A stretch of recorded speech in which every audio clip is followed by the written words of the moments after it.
When I first started working with some of the guys, I just find them aerobically very good and very they can run all day. But as soon as you start to load them up with a little bit of physical, and the game's got quite physical and stuff, it starts to drop off. And it's the last. And my other thing is, I like to make sure that I think it's important that you're going to win your games in the last 20, not the first 20 of a match.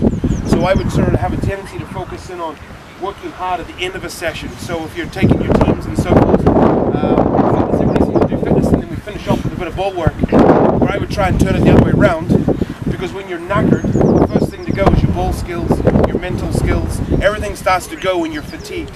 So why do we train in a way we don't necessarily play? So flip it round and train the way you want to play.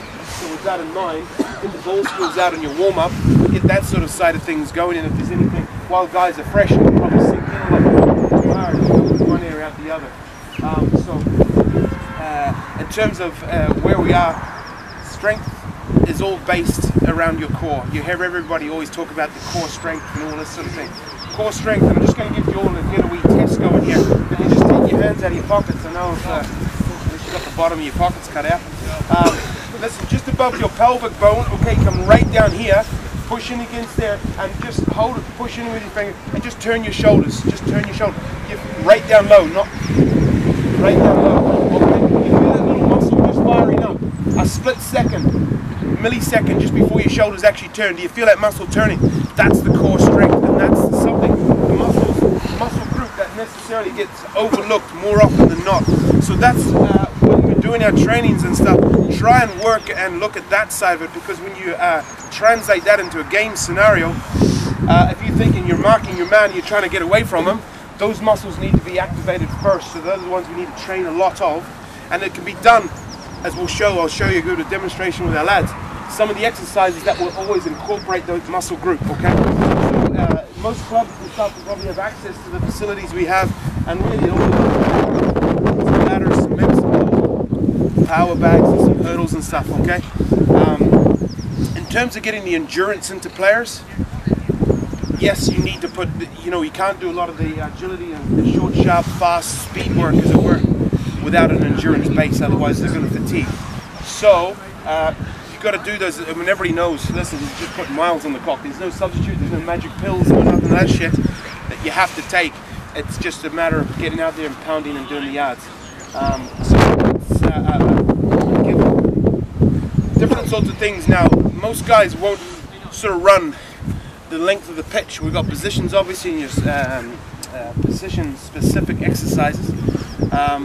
Especially the difference in rugby is you've got props. They don't necessarily need to run the length of the pitch. You've got wingers who probably need to do a 60-meter dash, whereas in the GAA boy, a lot of guys need to do those have the ability to do a 60-meter dash, but they're not necessarily running from one end to the other all day long. They'll never sustain the length of the match. So, good training tips and stuff like that to do that is just on and off, which is a bit of interval, sort of fartlek training. So what I've done with the guys is you just heard a big oval as opposed to a square, have an oval, so it's just a bit smoother of a run. There's no on and off, as it were.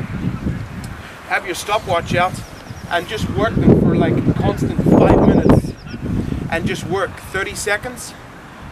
Just have a big oval, 30 seconds, you blow a whistle, you stand in the middle, blow a whistle, and make them run their balls as fast as they possibly can for 30 seconds. See how far they get? Okay, hit the whistle, and they just break down to a jog like that.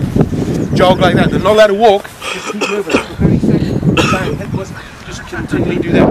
So you can do loops of that, those sorts of things where you're doing like 5 minutes, so it's hard, and then you keep working at 5 or 10 minute intervals, 30 seconds, sorry, bring it down to the next set you might do, come away once they're knackered, introduce the ball.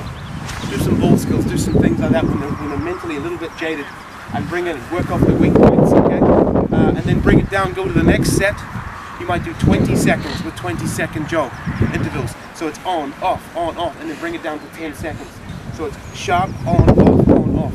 And it's just teaching the muscles and teaching the mind and the body to work at those intervals, on, off. It's the same as we're trying to do everything. It's very much game related, okay? So if you can make it game related, it's going to be so much more beneficial for you. And I think if you can do that at the end of your session, bolt it on. So if you're doing, how long's your training sessions normally last for? Anyone? Hour and a half. So how long's your game? About an hour. About 70 minutes, is it roughly? Okay. Huh? Club 60. Club 60? Jeez, it's getting easier. Okay, so 60 minutes. Alright, so we're training for an hour and a half. And just to show of hands, most people, are we doing most of our fitness at the start of a session? Yes? Hand up. Most people start of a session. Who does the fitness at the end of a session? Hands up. Okay, so basically, so you can see straight away, if you can turn that around, because ultimately you're going to win the game in the last 15-20 minutes. Okay, so do it at the end of the session. And it's just teaching the guys mentally to finish strong, as opposed to finishing just hoping for the best. Okay, relying on your skills. Okay, skills go hand in hand with fitness. You got shit fitness, your skills are going to be shit as well when it counts. And at the end of the day, when it counts is at the end of the game. Okay, so we'll just bring the lads in. Okay, so we'll just do a few things here. Just some of our warm-up exercises. I had a thing when I first come over from New Zealand originally. When I first came over, the guy says, we'll do a GA stretch.